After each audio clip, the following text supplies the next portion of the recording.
Hello students. আজি part 3 যেটো মই ভিডিও কনফাৰ্মেশনস পঢ়াব লৈছো প্ৰথমতে আমি বুজিলাম কনফার্মেশন মানে কি কনফার্মেশন হল যে আমি কার্বন কার্বন যিবিলাক আমি সিঙ্গল বন্ড বুলি কৈছিলো এই কার্বন কার্বন সিঙ্গল বিলাক ফ্রি রোটেশন কৰাব পাৰি বুলি কোৱা আছে যে why carbon carbon single bond there is a free rotation takes place তাৰ যুক্তি এটাই যে কার্বন কার্বন সিঙ্গল বন্ড হল সিমেট্রিক্যাল বন্ড গতিকে মই যদি এটা এক্সাম্পল দেখাও এটো যদি কার্বন কার্বন সিঙ্গল বন্ড হবলৈ হয় এটো এটা সিমেট্রিক গতিকে ইয়াক আমি এনেকৈ রোটেশন কৰাই থাকো আৰু ৰোটেশনৰ পিছত দেখো যে ইয়াত কোনো ধৰণৰ আমাৰ চেঞ্জ দেখা নাই এটা আমি চাওঁ যে এই ৰোটেশনটো কোৰ পৰা কিমানলৈ হ'ব পাৰে ৰোটেশনটো আমি যদি জিটো পইণ্ট পৰা ষ্টাৰ্ট কৰো এটো যদি 0 হ'বলৈ হয় এক পাক ঘূৰোতে 360 ডিগ্ৰী টকা হ'ব গতিকে আমাৰ ৰোটেশনটো 0 ডিগ্ৰীৰ পৰা 360 ডিগ্ৰীলৈ হ'ব কিন্তু কাৰ্বন কাৰ্বন সিঙ্গল বন্ড বিলাকক ফ্ৰি ৰোটেশন হয় বুলি কোৱা হয় তেনেহলে যদি ফ্ৰি ৰোটেশন হ'বলৈ হয় তেনেহলে এই কনফাৰ্মেশন বোলা বা কনফাৰ্মেশন আইসোমাৰ বিলাক কেলে ডেভেলপ হ'ল যদিও কাৰ্বন কাৰ্বন সিঙ্গল বন্ড বিলাক ফ্ৰি ৰোটেশন হয় বুলি ধৰা হয় কেতিয়া হয় ফ্ৰি ৰোটেশন বুলি ধৰা হ'ব অৰ্থাৎ আমি কাৰ্বন কাৰ্বন সিঙ্গল বন্ড বলা সাপোজ 30 ডিগ্ৰী এংগলত ৰোটেট কৰিলো 30 ডিগ্ৰী পিছত 60 ডিগ্ৰী এংগলত ৰোটেট কৰিলো এই প্ৰতিটো ৰোটেশনত যদি এনাৰ্জি গ্যাপ যদি ইকুৱেল হ'বলৈ হয় সমান যদি হ'বলৈ হয় তেতিয়া আমাৰ decision yes carbon carbon there is a single bond rotation takes place কিন্তু প্র্যাকটিক্যালি দেখা যায় যে কার্বন কার্বন সিঙ্গল বন্ড বিলাক কমপ্লিটলি ফ্রি রোটেশন নহয় যদি নহয় তেনেহলে এই কার্বন কার্বন সিঙ্গল বন্ড বিলাকৰ ফ্ৰি ৰোটেশন যেহেতু নহয় গতিকে তাক জানিবৰ কাৰণে আমি যিটো টপিক পঢ়িব লাগে সেইটো হ'ল আমাৰ কনফার্মেশন গতিকে আমি ডেফিনেশন দিছো কনফার্মেশন এনেকে the different spatial arrangements of atoms or groups that can be converted to another form by rotation around a carbon-carbon single bond, it is known as conformation. এতিয়া conformation বিলাক যদি carbon-carbon single bond দেখায় তেনেহলে আমি যদি যিকোনো এটা carbon-carbon single bonded compound লওঁ এটা carbon-carbon single bonded compound ইয়াত যিকোনো এটম আছে মই ধৰি ললো ইয়াত কাৰ্বন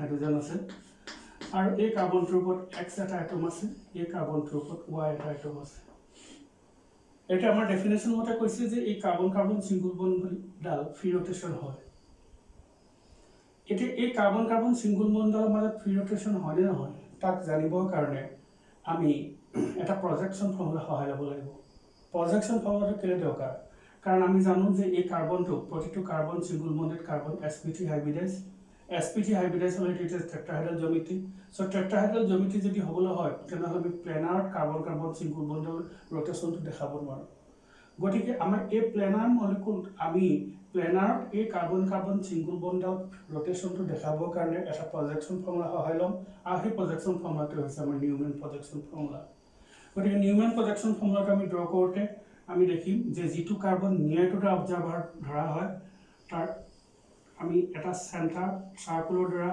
ড্ৰ কৰিম আৰু ইয়াৰ সেন্টাৰটোৱে হৈছে ফাৰ্স্ট কাৰ্বন আৰু ইয়াত তিনিটা বন আছে আৰু তিনিটা বন আউটসাইডৰ পৰা সেন্টাৰলৈ ড্ৰ কৰিম বাই 120 ডিগ্ৰী এংগলত ইটো ফিক্স গতিকে এই কাৰ্বনটোত x আছে এই কাৰ্বনটোত হাইড্ৰোজেন আছে এইটো কাৰ্বন হাইড্ৰোজেন আছে নেক্সট কাৰ্বন এটমটো ফাৰ্স্ট কাৰ্বন এটমৰ তলত থাকে গতিকে ইয়াত দেখুৱা নহয় গতিকে নেক্সট কাৰ্বনত থকা এই তিনিটা বন ইয়াৰ বাহিৰফালে দি দিয়া হয় ইয়াত এডাল দিলো ইয়াতো এডাল দিলো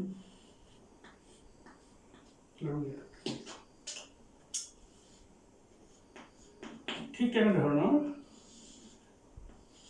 এইটো এনেকৈ আমি দেখাব পাৰোঁ x হাইড্ৰোজেন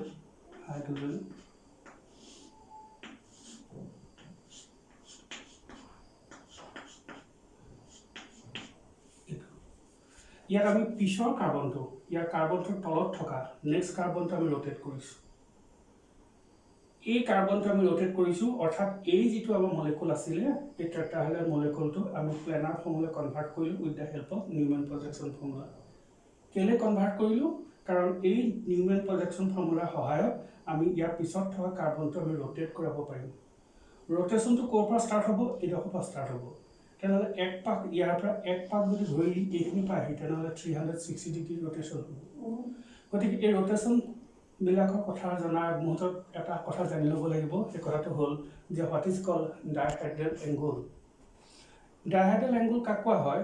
এইটো যদি কাৰ্বন হ'বলৈ হয়, ইয়াৰ তলত এটা কাৰ্বন আছে, তেতিয়াহ'লে x c carbon carbon plane আৰু y c c carbon carbon প্লেনৰ মাজৰ এই এংগুলটো, অৰ্থাৎ এই এংগুলটোক ডাইহেড্ৰেল এংগুল বুলি কোৱা হয়। ইট ইজ ডেনটেড বাই ফাই। ইয়াত আমি স্পষ্টকৈ দেখিছোঁ ইয়াৰ মাজৰ এংগুলটো হৈছে 60 ডিগ্ৰী, আৰু ইয়াত এই বনডালৰ ঠিক তলতে এই বনডাল আছে, যিহেতু একজেক্টলি তলতে আছে। আমি তলত একেবাৰে তলত যদি দেখাই দিওঁ তেনেহ'লে ঢাক খাই থাকিব, অকণমান আঁতৰত দেখাইছোঁ, গতিকে একদম তলতে আছে, গতিকে সেই ডাইহেড্ৰেল এংগুলটো 0 ডিগ্ৰী। গতিকে ছিংগল বণ্ডেড কাৰ্বনবিলাকৰ মেইনলি আমি দুটা কনফৰ্মেশ্যন আমি ড্ৰ কৰি ইয়াত দেখাইছোঁ। ইয়াত দেখা গৈছে যে এটা গ্ৰুপে ইটো গ্ৰুপক ঢাকি ৰাখিছে, ঢাকি ৰখাৰ কাৰণে এই ফৰ্মটোক কোৱা হ'ব এক্লিপ্স ফৰ্ম বুলি কোৱা হ'ব, আৰু এইটো দুটা আঁতৰাতৰিকৈ আছে, সেইকাৰণে এই ফৰ্মটোক কোৱা হ'ব ষ্টেগাৰ্ড ফৰ্ম।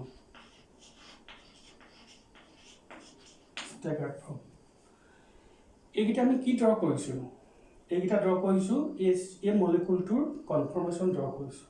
তাৰমানে কি কৰিছোঁ? এই কাৰ্বন কাৰ্বন ছিংগল বণ্ডৰ ৰ'টেশ্যন কৰি ইয়াৰ গ্ৰুপবিলাকৰ এৰেঞ্জমেণ্টটো আমি বেলেগ বেলেগ কৰিছোঁ। এইটো ৱাই, এইটো ৱাই, বেলেগ বেলেগ কৰিছোঁ। গতিকে এইটোৱে হ'ল আমাৰ চিম্পল কনফৰ্মেশ্যনৰ ধাৰণা। কিন্তু দেখা যায় যে এক্লিপ্স কনফৰ্মেশ্যন আৰু ষ্টেগাৰ্ড কনফৰ্মেশ্যন, এই দুইটা কনফৰ্মেশ্যনৰ এনাৰ্জি ভেলু সমান নহয়। এক্লিপ্স কনফৰ্মেশ্যন it is more energy, that is highly unstable, and staggered conformation less energy, it is a stable conformation. অৰ্থাৎ আমি বিভিন্ন ধৰণৰ কনফৰ্মেশ্যনবিলাক আমি যেতিয়া ড্ৰ কৰিম, কিছুমান ষ্টেবল কনফৰ্মেশ্যন কম, কিছুমান আনষ্টেবল কনফৰ্মেশ্যন কম। এতিয়া আমাক দৰকাৰ হ'ব যে যিকোনো এটা কনফৰ্মেশ্যনৰ ষ্টেবিলিটি আমি কেনেকৈ এক্সপ্লেইন কৰিম। কনফৰ্মেশ্যন এটাৰ ষ্টেবিলিটি এক্সপ্লেইন কৰিবৰ কাৰণে আমাক 4টা ফেক্টৰ আছে।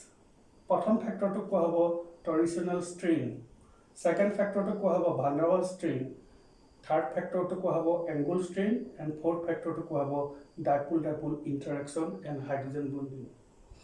এতিয়া আমি চাওঁ যে what is called torsional strain.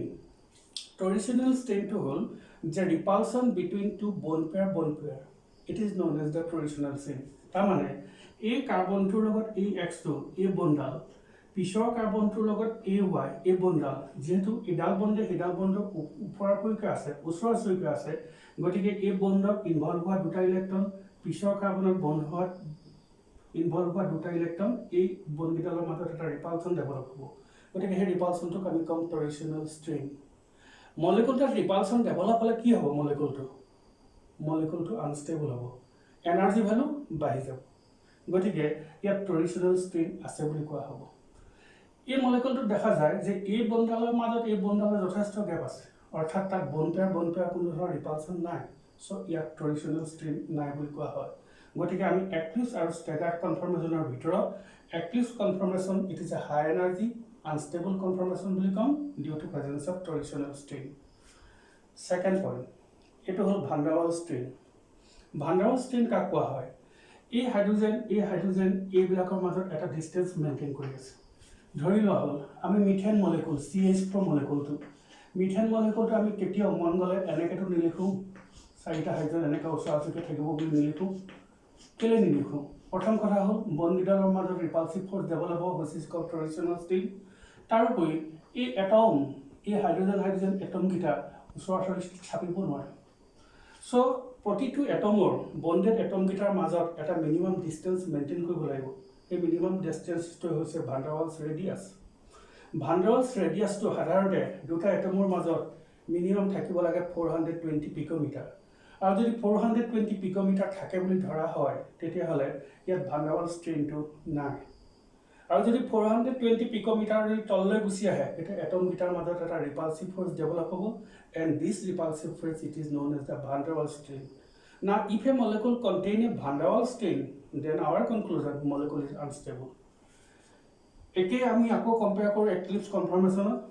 এই এটম দুটা ওচৰাওচৰিকৈ ইটোৰ ওপৰত সিটো পৰি আছে, গ্ৰুপ দুটা X আৰু Y, গতিকে ইয়াত ভাণ্ডাৰৱাল ষ্ট্ৰেইন ডেভেলপ হ'ব গতিকে ভাণ্ডাৰৱাল ষ্ট্ৰেইন ডেভেলপ হোৱাৰ কাৰণে আকৌ কণ্ডিশ্যনত কম যে active conformation is unstable staggered কনফৰ্মেশ্যনৰ মাজত এই গ্ৰুপকেইটাৰ মাজত ডিষ্টেঞ্চ যথেষ্ট বেছি that means it is greater than its van der Waals শ্ৰেণী hence here van der Waals strain is absent third পইণ্টটো কম আমি এংগুল ষ্ট্ৰেইন কোনবিলাক মলিকুলত হয় সাধাৰণতে চাইক্লিক মলিকুলবিলাকত হয় মই আগৰ ক্লাছত দেখাই আহিছোঁ চাইক্লোপ্ৰপেন চাইক্লোবিউটেন চাইক্লোপেণ্টেন তাত নৰ্মেল বন এংগুল 109.5 নাথাকি ই ডেভিয়েট হৈ আহে অৰ্থাৎ এংগুল ষ্ট্ৰেইন সেই চাইক্লিক মলিকুলবিলাকত হয় অপেন চেইন মলিকুলবিলাক আমি যিবিলাক ইথেনে কওঁ বিউটেনে কওঁ চাইক্লোহেক্সেনে কওঁ সেই মলিকুলবিলাকত এক্লুচে হওক ষ্টেগাৰ্টে হওক কোনো ধৰণৰ এংগুল ষ্ট্ৰেইন নাথাকে তাৰ ফ'ৰ্থ পইণ্টটো হ'ল ডাইপোল ইণ্টাৰেকশ্যন ডাইপোল ইণ্টাৰেকশ্যনটো পঢ়িবলৈ যাওঁতে এই পইণ্টটো আমি চাই ল'ম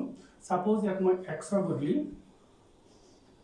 OH দিলোঁ আৰু Y বদলি Cl দিলোঁ তেতিয়া আমি যদি ড্ৰ কৰোঁ এইটো হ'ল OH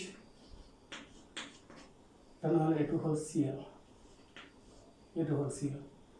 তেনেহ'লে due to high electronegativity difference ইয়াত hydrogen del positive charge oxygen del negative charge chlorine is del negative charge তেনেহ'লে এই পজিটিভ পোল আৰু নেগেটিভ পোল এই দুটাৰ মাজত এটা এট্ৰেক্টিভ ফ'ৰ্চ ডেভেলপ হ'ব আৰু এই এট্ৰেক্টিভ ফ'ৰ্চ যিহেতু দুটা পোলৰ মাজত ডেভেলপ হ'ল সেইটোক কোৱা হ'ব dipole interaction so' if A molecule if any conformation there is a dipole interaction is present then the molecule that is such conformation is a stable conformation কাৰণ এইটো repulsive force নহয় এইটো হ'ল attractive force পজিটিভ আৰু নেগেটিভৰ মাজত attractive force যদি dipole interaction থাকে বুলি ধৰা হয় তেতিয়াহ'লে মলিকুলটো আমি stable conformation বুলি কওঁ এতিয়া মই একেটা মলিকুলকে এনেকৈ ড্ৰ কৰিছোঁ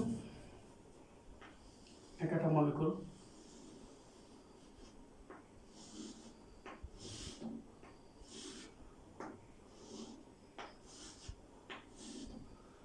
itu oxygen hydrogen itu hydrogen ইয়াত আমি অক্সিজেনৰ বদলি আমি ফ্লোৰিন দেখিছোঁ সো এটো হল ডেল positive again it is a del negative fluorine is high electronegativity it is a second paired element গতে তা কাখতে হাইড্ৰোজেনটো পজিটিভ হৈ আছে গতিকে ইয়াত এটা অ্যাট্ৰাক্টিভ ফোৰ্স ডেভেলপ হ'ব সেই অ্যাট্ৰাক্টিভ ফোৰ্সটো এতিয়া আমি কম এটো হাইড্ৰোজেন বন্ড বুলি কম কোনবিলাক এটমে আমাৰ হাইড্ৰোজেন বন্ড দেখাব হাইড্ৰোজেনটো লাগিব আৰু সেকেন্ড পিৰিয়ডৰ এলিমেন্ট অৰ্থাৎ ফ্লোৰিন অক্সিজেন নাইট্ৰোজেন সেই এলিমেন্টে আমাক হাইড্ৰোজেন বন্ড দেখাব গতিকে হাইড্ৰোজেন বন্ড থকাৰ কাৰণে এই মলিকুলটো এই কনফৰ্মেশনটো ষ্টেবল কনফৰ্মেশন কোৱা হ'ব এতিয়া আমাৰ এই দুইটাৰ ভিতৰত ডাইপোল ইন্টাৰেকশন আৰু হাইড্ৰোজেন বন্ডিং এই দুইটাৰ ইন্টাৰেকশনৰ ভিতৰত ইন্টাৰেকশন ক'ত বেছি বুলি ক'লে হাইড্ৰোজেন বন্ডৰ ইন্টাৰেকশন আটাইতকৈ বেছি হয় that means this conformation is more stable than this conformation because here there is a hydrogen bond here there is a dipole interaction so these are the four different factors where we can explain the stability of different conformation এটা আমাৰ সিলেবাসত আছে কনফৰ্মেশন discussion কৰিবলৈ দিছে ইথেন molecule butane molecule আৰু cyclohexane molecule এতিয়া মই ইথেন মলিকুলৰ কনফৰ্মেশন ডিসকাশন কৰিম এতিয়া আমি ইথেন মলিকুলৰ কনফৰ্মেশন ডিসকাশন কৰিব লাগে আমাৰ ডিসকাশন তেনেকুৱা যে ডিসকাস দা কনফৰ্মেশন অফ ইথেন আমি ইথেনৰ কনফৰ্মেশন ডিসকাশন কৰিবলৈ আমি পইণ্ট এনেকৈ আগবাঢ়িম যে নিউমেন প্ৰজেকশ্যন ফৰ্মুলা অফ ইথেন can be drawn as belows আমি এই প্ৰজেকশ্যন ফৰ্মুলা এটা কেনেকৈ ড্ৰ কৰিছো 0 পৰা ষ্টাৰ্ট কৰিছো এই কাৰ্বনটো নিয়াৰ টু দা অবজাৰ্ভাৰ লৈছো ইয়াত তিনটা হাইড্ৰোজেন আছে তাৰ পিছৰ কাৰ্বনটো ইয়াৰ তলতে আছে তাত তিনটা হাইড্ৰোজেন আছে আৰু তিনটা হাইড্ৰোজেন 1 2 3 যেহেতু ইয়াত থকা এই গ্ৰুপবিলাক একেই সব হাইড্ৰোজেন গতিকে আমি ৰোটেশনটো দেখাবৰ কাৰণে বা ৰোটেশনৰ মাজত ডিফাৰেন্সিয়েট আনিবৰ কাৰণে এই হাইড্ৰোজেনটো এটা ৰেক্টেংগুলাৰ ভিতৰত আমি ধৰি লৈছো যাতে আমি সেকেন্ড কাৰ্বনটো এই ৰোটেশনটো দেখাব পাৰো ইয়াত ডাইহেড্ৰেল এংগল 0 এটো আমি 1 বুলি দিছো এই দুটাৰ মাজত এই ডাইহেড্ৰেল এংগলটো এটো 60 ডিগ্ৰী এটো ফৰ্ম হৈছে এটা 60 পৰা টানি আনি ইয়ালৈ লৈ আনিলো এটো 120 হ'ল 120 পৰা টানি এই পজিশনলৈ লৈ আনিলো এটো 4 180 হ'ল ঠিক তেনেধৰণে 180 পৰা টানি এটা হ'লে লৈ আনিলো এটো 240 হ'ল আৰু 240 পৰা টানি এই পজিশ্যনলৈ লৈ গ'লোঁ, এইটো 300 হৈ গ'ল, আৰু এগেইন আকৌ আগৰ পজিশ্যনলৈ লৈ গ'লোঁ, এইটো হ'ল আমাৰ 360 ডিগ্ৰী। এতিয়া আমি এই ইথেন মলিকুলৰ কনফাৰ্মেশ্যন ড্ৰ কৰিবৰ কাৰণে ইথেনৰ 7টা কনফাৰ্মেশ্যন আমি ড্ৰ কৰিলোঁ। তোমালোকৰ মনত প্ৰশ্ন এইটোৱে হ'ব পাৰে, ইথেনৰ 7টাহে কনফাৰ্মেশ্যন নেকি? তাতকৈ কম আছে নেকি? তাতকৈ বেছি আছে নেকি? ঢেৰ কনফাৰ্মেশ্যন। কাৰণ আমি কনফাৰ্মেশ্যন ড্ৰ কৰিবলৈ যাওঁতে ক'ৰ পৰা ঘূৰাম? 0 ডিগ্ৰীৰ পৰা ঘূৰাম। গতিকে 10 ডিগ্ৰী ৰটেশ্যনটো এটা কনফিগাৰেশ্যন হ'ব পাৰে, বা 20 ডিগ্ৰীটো হ'ব পাৰে, 30 ডিগ্ৰীটো হ'ব পাৰে, বিভিন্ন ধৰণৰ হ'ব পাৰে। গতিকে যিহেতু আমাৰ এনাৰ্জি গেপৰ আমি এই ডিছকাশ্যনটো আলোচনা কৰিবলৈ লৈছোঁ, গতিকে আমি এনাৰ্জি গেপ প্ৰত্যেকতে ডিফাৰেঞ্চটো আমি 60 ডিগ্ৰী কৰি লৈছোঁ, 60 কৰি লোৱা হৈছে।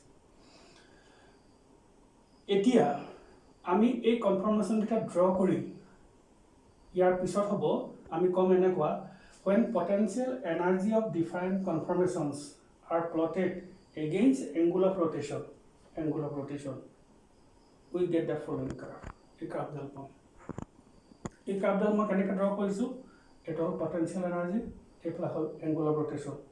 এংগুল অফ ৰটেশ্যন ক'ৰ পৰা ষ্টাৰ্ট হৈছে? 0 ডিগ্ৰীৰ পৰা, শেষ হৈছে 360। ডিফাৰেঞ্চটো প্ৰত্যেকতে 60 লৈছোঁ।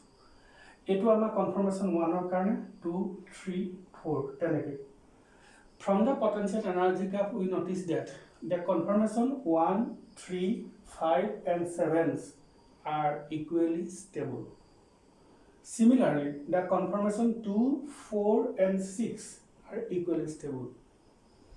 Again, from the energy diagram we notice that the conformation 1, 3, 5 and 7, these are high energy and highly unstable, and these conformations are known as eclipse conformation of ethane. গতিকে আমি ইয়াত ইথেনৰ eclipse conformation 4টা ক'ত 0 ডিগ্ৰীত, 120, 240 আৰু হ'ল আমাৰ 360। বাকী conformation 2, 4 and 6, these 3 conformations are lower in energy and stable conformation. These conformations are known as staggered conformation of ethane. Again, from the potential energy diagram we notice that the energy gap between the two conformations is 12.5 kilojoule per mole. অৰ্থাৎ দুটা কনফাৰ্মেশ্যনৰ মাজত energy gap 12.5 kilojoule পাৰ মল। এই যে energy gap 12.5 kilojoule পাৰ মল পালোঁ, ইয়াৰ পৰা আমাৰ কি decision হ'ল? ডিচিশ্যন এইটোৱে হ'ল যে আমি এই কাৰ্বন কাৰ্বন ছিংগল বন্ড ইথেন মলিকুলটো আমি ৰোটেশ্যন কৰোঁতে অৰ্থাৎ ফ্ৰী ৰোটেশ্যন হোৱা নাই। তাৰমানে যদি আমাৰ ফ্ৰী ৰোটেশ্যন হ'লহেঁতেন তেনেহ'লে পটেনচিয়েল এনাৰ্জি ভাৰ্চেছ ড্ৰ কৰোঁতে এনেকুৱা এডাল ষ্ট্ৰেইট লাইন পালোহেঁতেন, কাৰণ প্ৰতিটো এংগুলতে এনাৰ্জি ভেলু সমান হ'লহেঁতেন। যিহেতু এনেকুৱা এডাল ষ্ট্ৰেইট লাইন পোৱা নগ'ল, তাৰ বদলি এনেকুৱা এডাল কাৰ্ভ পোৱা গ'ল, আৰু দুইটাৰ মাজত এক্লিপছ আৰু ষ্টেগাৰ্ড কনফাৰ্মেশ্যনৰ মাজত এনাৰ্জি গেপ যিহেতু 12.5 কিলোজুল পোৱা গ'ল, তেনেহ'লে আমাৰ সিদ্ধান্ত এইটোৱেই যে ইথেন মলিকুলৰ কাৰ্বন কাৰ্বন ছিংগল বন্ডডাল ফ্ৰীলি কেতিয়াও ৰোটেট নহয়। ফ্ৰীলি যিহেতু কমপ্লিট ৰোটেট নহয়, because there is a energy barrier between 12.5 kilojoule. এতিয়া আমি ক'ব লাগিব যে why eclipse conformation of ethane is unstable and staggered conformation of ethane is stable. Again, the eclipse conformation of ethane is unstable because here there is a torsional strain as well as van der Waals strain is present, and due to the presence of these two strains, the eclipse conformation is highly unstable and high energy. Angular strain is absent and dipole-dipole interaction or hydrogen bonding is also absent. But in case of a staggered conformation, there is no any strain present. That means here torsional strain is absent, angular strain absent, van der Waals strain absent, dipole-dipole interactions are absent. Due to absence of all types of repulsive force, our staggered conformation is a stable conformation. Lastত এটা point সেই কথাটো ক'ব লাগিব যে দুটাৰ কনফাৰ্মেশ্যনৰ মাজত energy gap 12.5 kilojoule পাৰ মল। আমাৰ দুটা কনফাৰ্মেশ্যনৰ মাজত এনাৰ্জি গেপ মিনিমাম যদি 80 কিলোজুল পাৰ মল হ'বলৈ হয়, তেনেহ'লে আমি এটা কনফাৰ্মেশ্যন বা ইটো কনফাৰ্মেশ্যন এক্লিপছ কনফাৰ্মেশ্যন বা ষ্টেগাৰ্ড কনফাৰ্মেশ্যন দুইটাক আমি ছেপাৰেট কৰিব পাৰিম, ষ্ট'ৰ কৰি থ'ব পাৰিম। যিহেতু এনাৰ্জি গেপ মাত্ৰ 12.5 কিলোজুল পাৰ মল, তেনেহ'লে আমি ক'ম যে although there is an energy gap which is 12.5 kilojoule, which is very small as compared to 80 kilojoule per mole, hence the conformation of ethane are not separable. ইয়াক কেতিয়াও সেপাৰেট কৰিব নোৱাৰোঁ। অৰ্থাৎ আমি এক্লিপছ ইথেন বুলি কিনিবলৈ নাপাওঁ, ষ্টেগাৰ্ড ইথেন বুলি কিনিবলৈ নাপাওঁ। These are only interconvertible. So this is all about conformation of ethane.